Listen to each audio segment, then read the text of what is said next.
Okay. And we are live and neither of us are centered right. I am off and you are off. Let's Um, let me let me do a couple things here. Oh geez, that made it worse. Hi everybody. Am I centered now? you're here, wait, I can center you better. Can I center me better? Okay, there we go. There we go. We're on. We're on. All right. So hello everyone. I am Sandy. And I am Chloe. And this is WordStitch. All right. Off So to our usual start. well, we have audio and Oh, that's true. yes, One from usual. it Woo. is totally unusual. So I think I'm a little loopy actually because it's the end of the year. I feel like I've gotten this far and it's been such a long year, and I am at loopy completely. Um, I'm going to go ahead and say that I am a bit loopy because I screwed up this morning and I made a cup of coffee to take to work and then I left it on the kitchen Oh counter. no! So, the good news is that I work in a grocery store. The bad news is because of what I do in the grocery store, I am there well before opening and I'm again, because of what I do in the grocery store, I am not friends with customer service people, so I have nobody that I can ask to open a register for me before we open. So you So can't get coffee. yeah, and I eventually got coffee, but I think there's that point. But I feel like I'm not at all the only coffee drinker to say this. There is that point where like if you have not gotten coffee by this point, even if you get coffee, your whole day is kind of messed up from it. Wow. So we're both in trouble today because you Yeah. were coffeeless and I had to Yeah. take Benadryl this morning because I Oh, had also I have no failed. idea what I'm doing. Hmm. So we'll have to see how this goes. But okay, but we're doing year in review still, right? So at the breaks Yeah. we'll talk about do's and don'ts, things we've learned, Yeah. wisdom that we've acquired. Yeah. Yeah, Okay. absolutely. We will talk about all of that stuff. And I have a project I'm working on. So I am working on the Lizzie Dupree book still, and I need to get 2,000 words today to meet my goal for the day. That's so I'll be at 5,000 if I get to that. So that's my Yeah. ambitious goal. I can do it. And Chloe, I have you no idea what I'm doing. yeah, okay.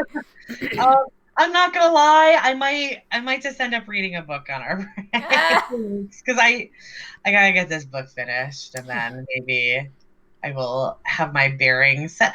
I don't know about you, but I also had like that bit of a panic. So I have a big holiday party every year, and it's not until the 21st.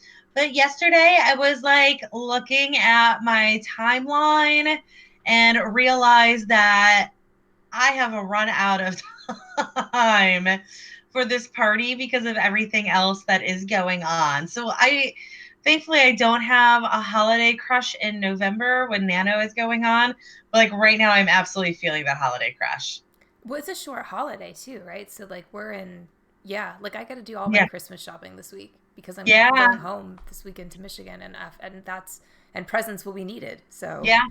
um Oh, and I had a mess up with my white elephant. We do mm, a white elephant at our holiday party, which is a pretty hardcore white elephant. You just have to accept that we are a people who take white elephants way too seriously.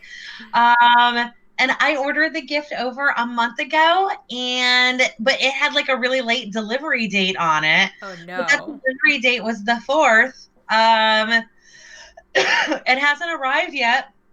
I contacted the seller yesterday to see if there was a tracking number for it, and they just straight up gave me a refund without any explanation whatsoever. Oh So no. I don't even know if it's still coming, but that gift was coming from the UK, and you cannot get it in the United States. Oh. So So now you there have is to no redo way for it. me to get it now. So all of a sudden, that perfect white elephant gift is no more. And I am in the same boat as several of my friends who are like, I don't know what I am doing for the white elephant. And the whole time I was like, oh, haha, I do. But now I don't. And apparently, this is the curse that I have done to myself. It Oh. is 5 after though, and that had absolutely nothing to do with the writing, except that it was going to be a book that I was going to be giving out. It was going to be a much sought after book though. But so we are going to Right. I air quoted that, but I don't even have the camera on right now. So just assume that I air quoted right because I don't know if I'm going to be writing. For the next 10 minutes, sorry about that weird ramble. I have had coffee in like the last 15 minutes, and that's where I am. So go ahead and write now. All right.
Up and maybe we are live. Yeah. Oh God, if we're live, they just heard that entire conversation about Ed Smart. No. We are live now, where we should be live now. Actually, I think we are live now. So I'm checking right now. okay, Um, we're live, and I'm talking to people. You're talking, sort of. If you're watching, we had oh, some. hey, it still says that we've got 6 seconds, which means that probably all of this audio was happening. It was happening. Okay, so if you're watching this, then hopefully you got 10 minutes in, and we got no minutes in. Yeah, and hopefully you weren't like, what is this drunken rambling about Ed Smart going on? But wait, so Chloe, we're still on your timer screen. We have not yet switched back to you. Sorry, I got so excited about seeing that we were live again that I don't know. Oh my God. Okay. All right. The things that happen because of Sandy's computer. All the things. That was a restart. Maybe that's a good thing to start our like do's and don'ts for the year on. So start a YouTube channel streaming if stream. Yeah. Do not expect streaming to be easy. Like, don't go for the technically difficult thing. It's more than just learning the programming. It's having the right equipment that doesn't break on you. I don't even know how to fix that. Like, how do you stop your computer from randomly starting and restarting? I don't think you can. I'm sure that there is a thing that you can do. I don't know what it is, though. My computer randomly, like, makes sounds in the middle of the night, and I don't know why. And, like, sometimes my monitor goes live for no reason. I don't know. So weird. Okay, all right. So, Chloe, do you want to do a do or a don't? Like, what would your tip be? Oh, God. I didn't actually think about this because I don't know. I had, like, committed to do nothing but think and also, like, help you through your crisis. Thank you. But I did not. I don't. Jeez.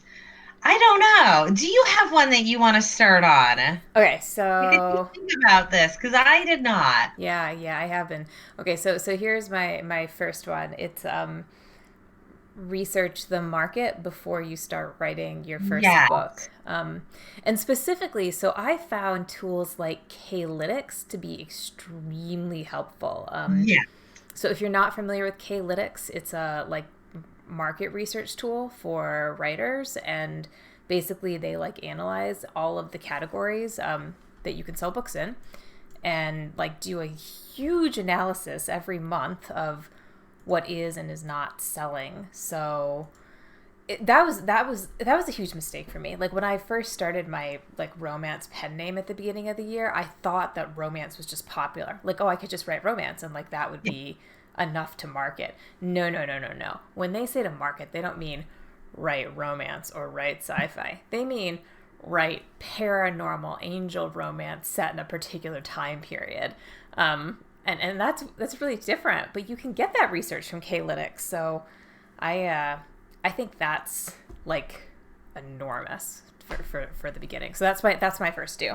Well, I want to expand a little bit on this though, because I'm wondering if you consider yourself to be in the same situation that I am in, where like I have yet to actually like my pudding has no proof in it yet. Like I am trying to make this work. But I initially picked a market that was already like is like one of those top markets, but is also considered to be one of the flooded markets. I knew that going in, so I it's not like I was completely shocked that I was having an issue getting a foothold in it. But now the book that I have coming out tomorrow, I have a book that is going live tomorrow. Now this one is going to be the first one that's actually like deliberately to market and to like a was it a hot niche? Is that what it is? Where it's a very small market that has more demand than supply? Yes. Yeah.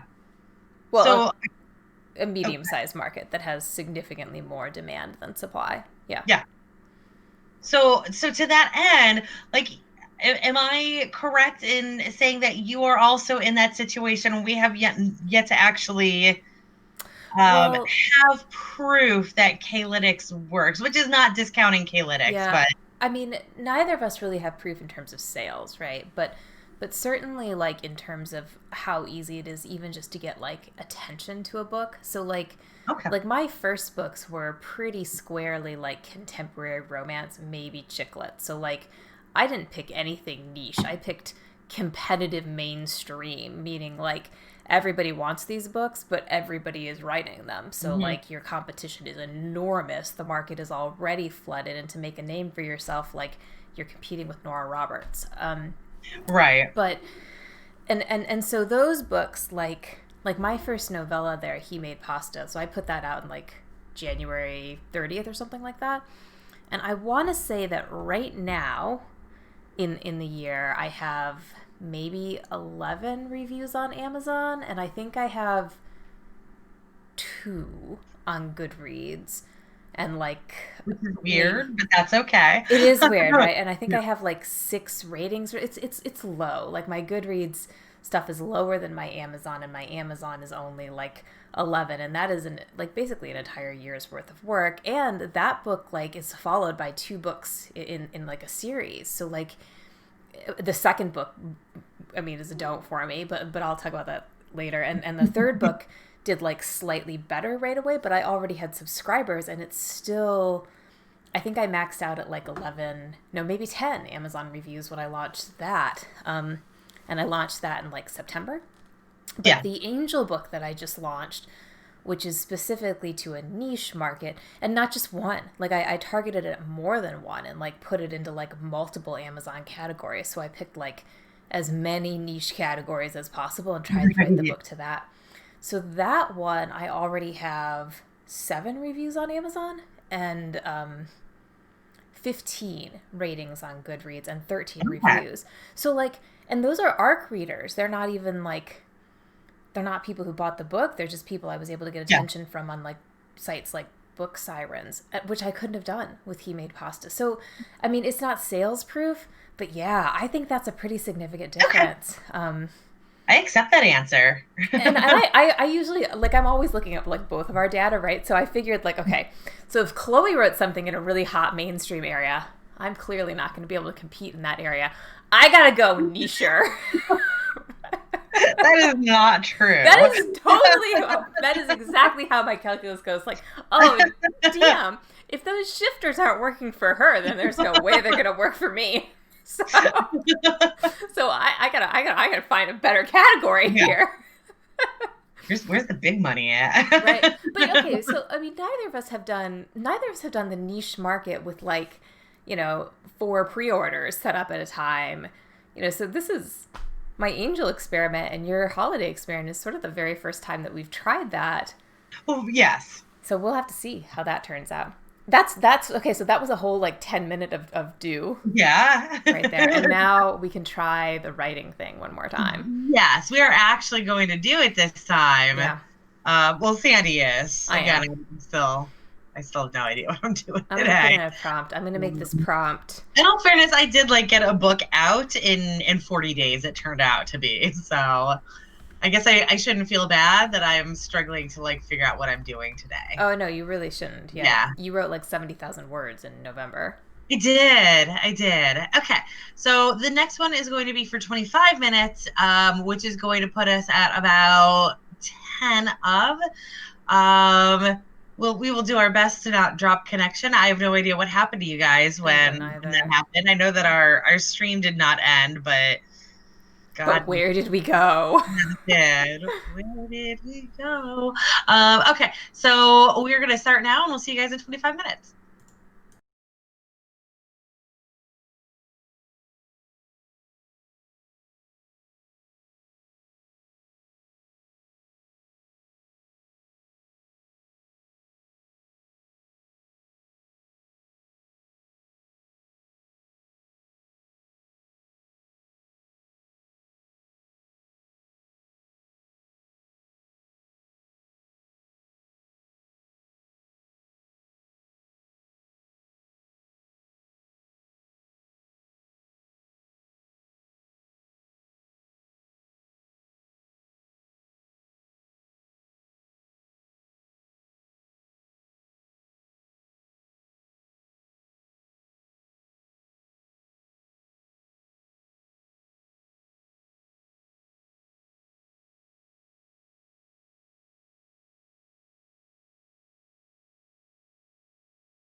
Oh, there it Okay. is. Ooh, We are back. we are back.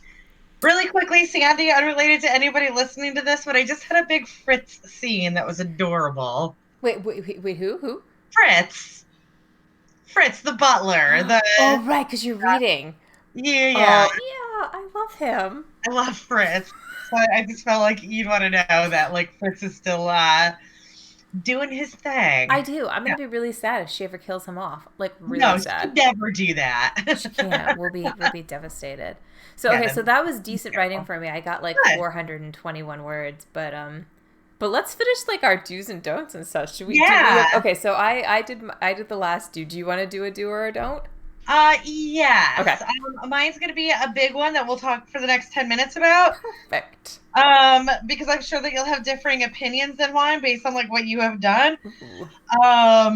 And that's okay because that's what we're here for. Yeah. There's no one right way of doing things. There is a lot of wrong ways though. Yeah. Social media. So do absolutely have a social media account that is for your pen name. That is separate from your like personal. Now, if you like don't have a personal one and you're starting a new one, like if you don't use Twitter or whatever, that's totally fine. Or if you're like me, I use my pen name on a couple of them just because I don't want to have two, but also there's nothing on there that's too personal. But do definitely have ones for your pen name or for your professional persona. Don't, however, feel like you need to sink a lot of time into them or think that this is something that is absolutely essential for your career. I'm saying this because I have seen that a lot. And I don't honestly think that it matters unless you happen to be a social media guru already. I completely agree with that, actually. Oh, perfect. Yay. Yeah, no, in fact, I mean, maybe part of this is because I'm not that amazing at social media. So I have like my Facebook pages and my Twitter accounts and like various Instagrams. And one of my goals for 2020 is to like sort of pick one of those for each of my names that I'm writing under and like try to keep it up. Like I feel like for myself, I should have a better Instagram because I'm writing YA and Instagram's kind of a thing for like the teen audience, right? But like I'm terrible at it. So it'd be really good if I could post something to Instagram.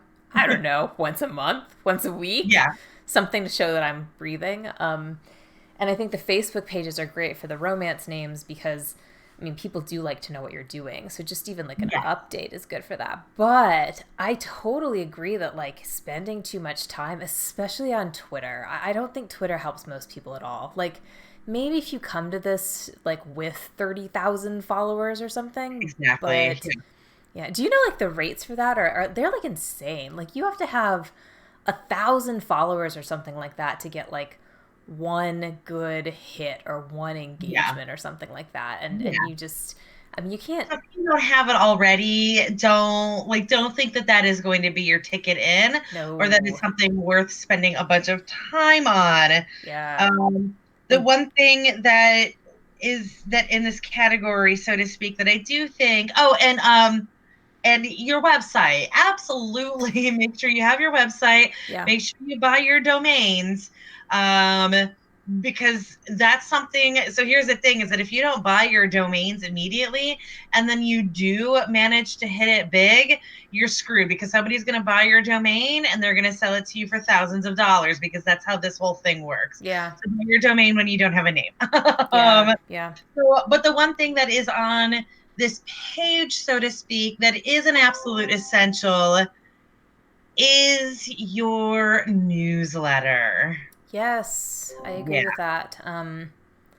Yeah, and you know what? That's a tricky thing too, isn't it? Because theoretically, I think newsletters are hard for writers. I think we feel like if we don't have anything to say, then we shouldn't be putting them out there. So like I'm having a hard time with the one that I'm doing for my Angel pen name right now because those readers, like most of them don't want to hear from me. They're people who picked up some like paranormal romance. They're not expecting me to Yeah. talk to them. So of all of my newsletter people, they're the least engaged. But that probably doesn't mean I should be ignoring them because they're the only. I mean, that's the thing you control, right? It's like your one way to really connect to people. So yeah, I agree with that too. I'm on board with that. Newsletters are the thing. You must have them. And we've said this before, but MailerLite. Yes. MailerLite, do not do MailChimp. MailChimp is very hard to work with. Yeah. I think it was you, Sandy, who complained that, and this isn't calling you out, but I believe you were the source of this, that MailerLite is slower than MailChimp. It is a little bit more cumbersome to use, but that, like, it's a little funky, but also it's easy, if that makes sense. I agree with that also, yeah. And I mean, they're a bicycle instead of a motorcycle. Like, it's not as fancy as MailChimp, but like you can use it. You don't have to like go to a safety course or anything for it. It's sluggish for imports and such, right? So like if you're trying to like you group your subscribers into particular groups and you're trying to make it so like one group is like merged into another, that can take like hours because MailerLite stuff is so slow. But you don't do that often, you know, like most of the time you send out a newsletter once a month and that's all you've got to do. And MailerLite is for sure the thing, and it produces pretty nice professional newsletters. Like it really does. Yeah. Actually, maybe along with that, so websites, because you're bringing this up. So WordPress, this is a do for me. I love Wix so much because it is so user friendly, but it is so bad for like being searchable on Google and being able to like put Google ads and such, and like the blogging function sucks. So, I mean, you know, to the extent that you want to put content out that like draws in people, and sometimes that actually does work, you can barely do it with Wix. So like I have for one of my names, I have a Wix website. I worked really hard on it. It looks really pretty. I like started putting my blog up on it, and then I realized I couldn't get Google ads to work. Why? Because it was in Wix, not in WordPress, and Wix doesn't play nice with Google ads. So like I had to create a whole nother website for my blog.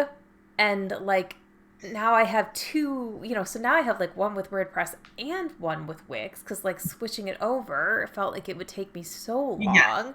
I mean, eventually I'll switch it over, right? But like what a pain. Just start with WordPress, stick with WordPress. Oh, and you can buy your domain right through WordPress. You don't need to buy it elsewhere. You can buy your, you know, for me, ChloeAliceBalkan.com, bought it right through WordPress. I initially bought it through Google, I believe, and I transferred it. But those things are fully transferable. So you can buy it through WordPress, and if you ever go off from WordPress, you can take it with you. So don't bother buying it from a third party. There's no reason to. This isn't like ISBNs where that company owns it. You own it. You're just, WordPress is where you bought it through. Yeah. You know what? Also for that, like, so I do my WordPress through Bluehost, which is a really nice sort of like hosting website. I can't recall exactly why I did this, but it was because I went to one of those like geeky SEO conferences, and like the super smart computer person next to me told me I needed a hosting service because that was more secure. And since he clearly knew more than I did, I went home and I was like, I gotta have a hosting service, right? So, but it's not super expensive. That's something I like about WordPress is that it's a lot cheaper than Wix. Yes.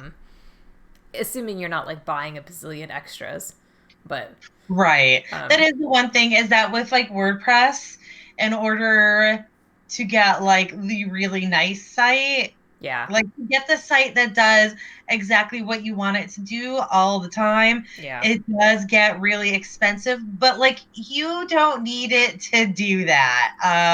No. That is something a lot like what we're talking about today is definitely that like first couple of years or before you hit it big, like what to do when you are just getting into publishing.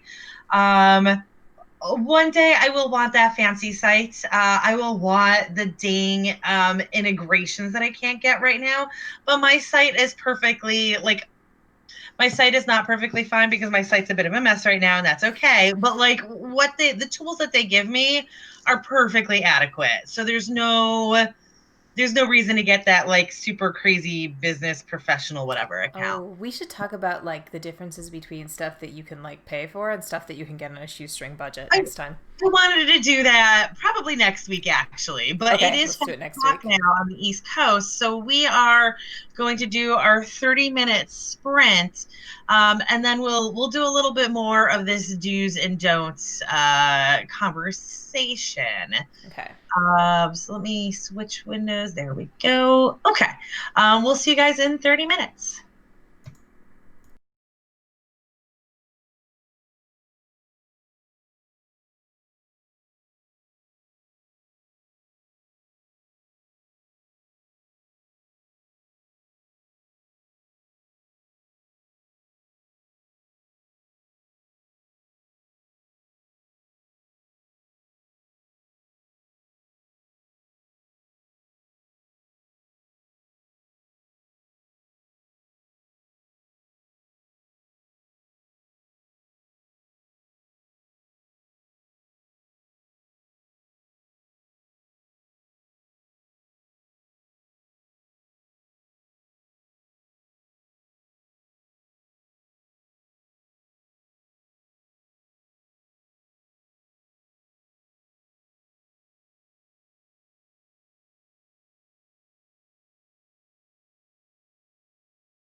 Okay, we are live again. Ooh. Yeah. So How'd you that. do? Oh, go ahead. Oh, I got like 515 words, which is like low for a 30-minute, but still, I'm decently happy with the words. I feel like they started like making some sense. Yeah. And I mean, if that's what your pacing is, that's what your pacing is. That is what it is right now. Yeah. How was your reading? I was reading. So should we do some more do's and don'ts? I agree with you. I think we should save like shoestring budget versus not for next week. Yes. Um, but so do you have any other do's and don'ts? Um, I don't know. Do you have anything in your brain? I've got one. Go for it. It just came to me. So I don't know if this is a do or don't. I guess it's a don't, and it's a don't wait. Like don't like think that there's gonna be a day when you wake up and become Oh. like a best-selling writer, and like that's the day when you can first publish stories, or like, don't like think that nothing that you have so far is ever going to be good enough, or that like you should like over edit and edit 5 more times. And if you're like afraid that something's going to go poorly, maybe send it to I don't know, some beta readers or something. But like at some point, I think that like if you want to do this, you have to just like bite the bullet and like put something out there. So like start a pen name, put out a story, see what happens. Because I think you don't, like, if you never fail, then you don't know what you're doing wrong, right? And this is such a hands-on activity. Like there's so, like, I don't think there is a way that you can teach somebody to do this. I don't think you just be like, oh, here's like the magic answer. You have to try things. So God, like, don't like hold off for years. Because like imagine if we'd started doing this like 10 years ago or something. That that It would have been a completely different environment. A completely different environment, like, Yeah. but also we'd be 10 years ahead at this point, so like Oh yeah. even if, like, I don't know, I mean, I don't think I was in the spot to do it 10 years ago, but like if I had been and I'd just been like holding off because of fear or something, then like I don't know, like that's a lot of years of stories that you could be Yeah. testing out on an audience. I don't know, do you? Also, though, if I had done this 10 years ago, I would have been writing completely different stuff, and I don't know if I would have been happy with that.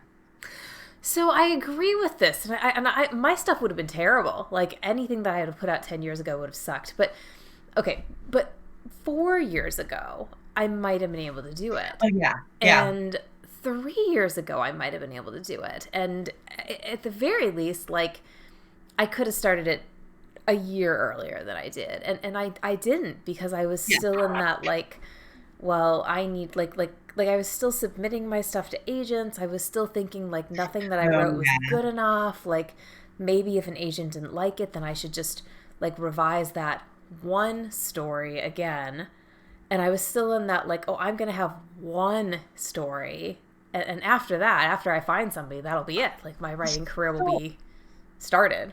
whether you meant to or not, I think you just like brought up a really important do/don't in that. All right. Um, and this is the one that like really messed me up for a long time. So you already know what it is. Don't wait on agents. Yeah. Um, if you want to traditionally publishing isn't what it was 10 years ago or any time in the past. There are so few houses left. You either have like, what are we? We're down to 5 big houses. Maybe 4. Yeah. 4? Yeah, I think you're right. It's 4 big houses. And a bunch of these tiny ones that, I mean, most of them are little better than a vanity press. I'm not saying that any of them are bad. Some of my favorite authors do go through those little ones. Mm-hmm. That being said, you no longer get from a publisher what you used to get. You're most likely not going to get this like big advance. That was what it was back in the day. You're probably not going to have any marketing budget. The odds of you getting any great foothold for being traditionally published. That the odds of that are much slimmer than they used to be, even if you do get traditionally published. So, Yeah. what a lot of people are doing now, even people who have been traditionally published for years and got their start traditionally published, is they are going hybrid. There is absolutely no reason not to be publishing stuff just because you're trying to get an agent. The fact is that even if you do want to get traditionally published, having some stuff out there that has been independently published, self-published, is going to make you look better because you already hopefully have a fan base.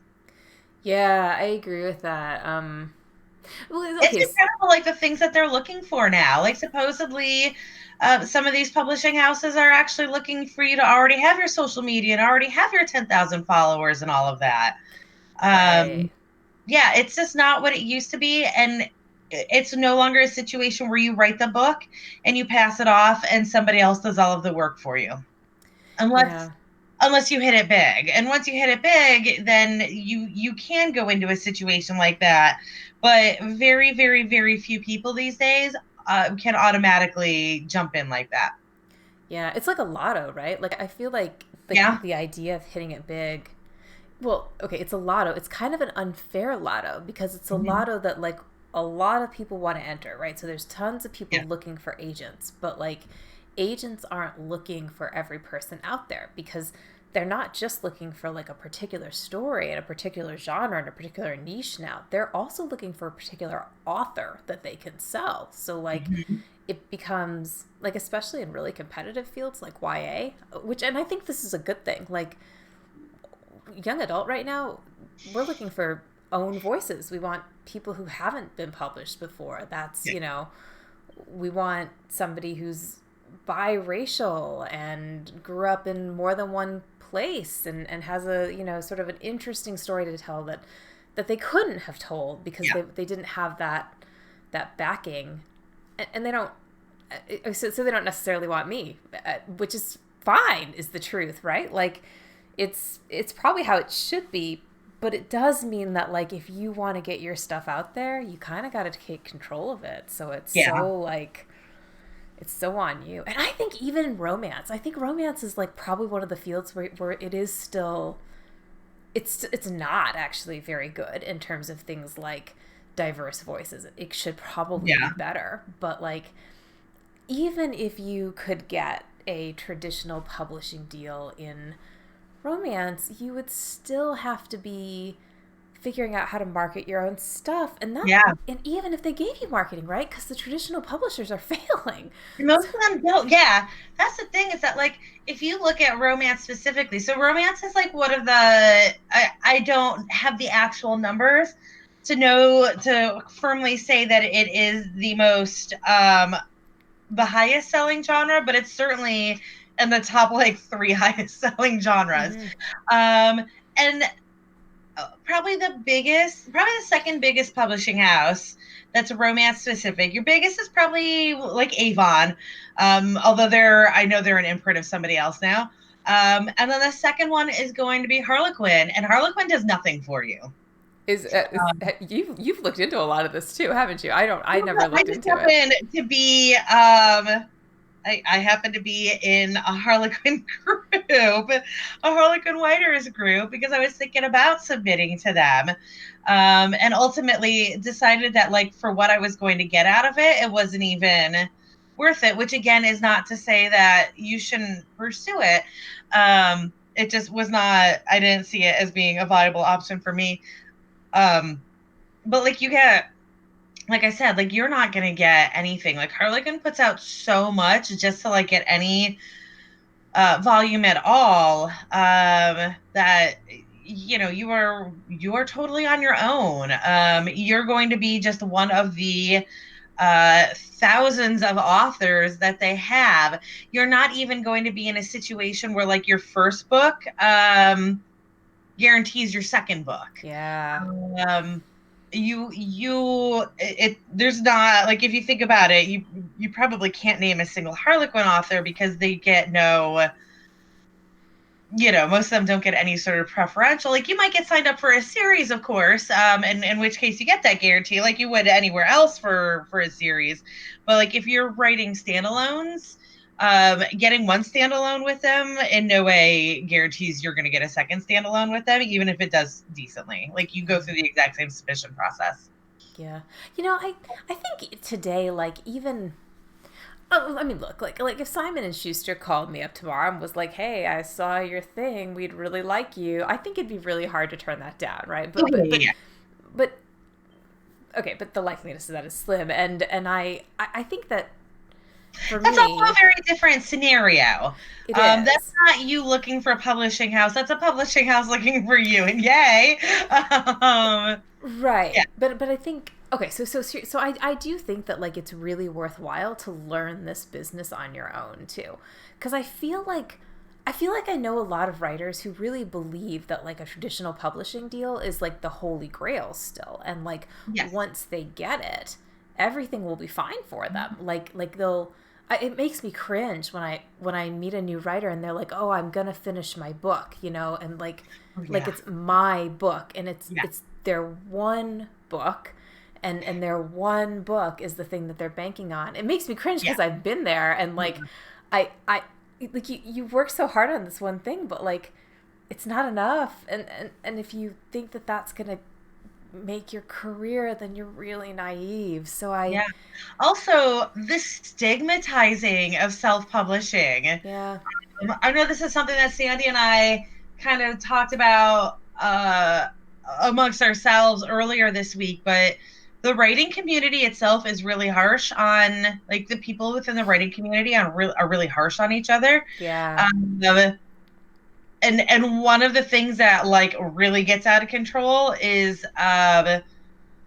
self publishers versus, I'm not even going to say traditionally published people, but people looking to be traditionally yeah published. yeah Because actually, like a lot of the people I know who are traditionally published, like I had already mentioned, most of them are hybrid now because it is so much smarter to be putting stuff out both through your publishing house and independently. Partially because it takes so long for your books to come out traditionally, and also just because you got a lot more autonomy when you're self-published. But yeah, so like not only is traditional a lot more difficult to get into now, it's also no longer has the clout that it once had. Even though you're totally right that like people who want to be traditionally published still think it does, right? So like Yeah, we're like because they don't they understand that like don't you don't get that much out of it. no, and there's such like a badge of honor or something. Like I've applied to this many agents and I've been Yeah. rejected this many times, and I'm gonna keep going until I get rejected another 40 times because that's just the road I have to go on. I mean, You don't. no, and the self-publishing road is a long one too. I mean, it's not like this happens instantly either, but at least you get to see how it works, right? At Like least you're not waiting 2 years to see if you actually even have anything of yeah, yeah. you. And in the meanwhile, you're learning stuff, right? So you're Yeah. learning, whether social media counts and what social media counts and how much that newsletter matters and how to handle your website and what things you can do and what things you can't do and like, Oh, where you need help and where you don't need help. I mean, you're learning yeah. the business, and that's kind of critical. We need to write, don't we? We do, yeah. Yeah, That was what that ooh was. Like, oh, hey. We went on a little thing there, and we that's okay. did. We did. So we are just going to do a little 10, and then we're going to say our farewells. But again, next week we are going to talk about the financial side of things. So go ahead and start, and we'll see you in 10 minutes.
All right, we are back.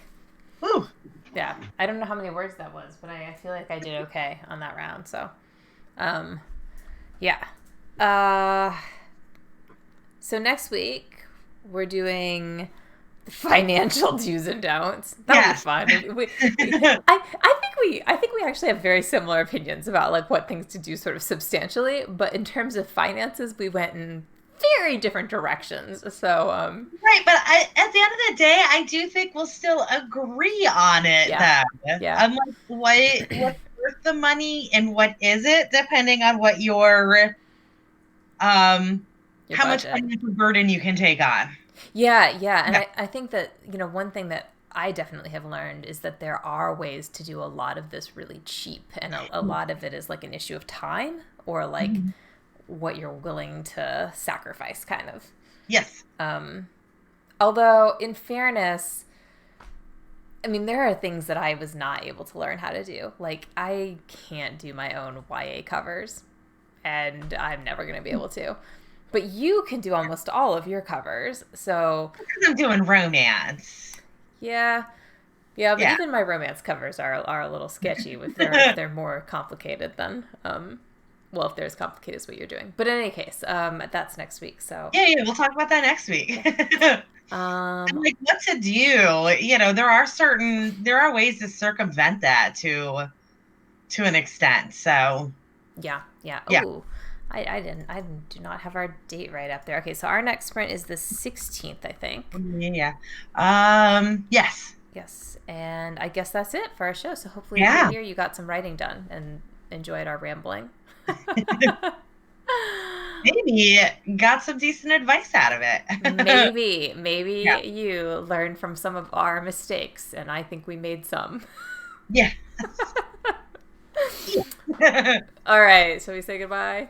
Yes. Bye, everybody. Bye.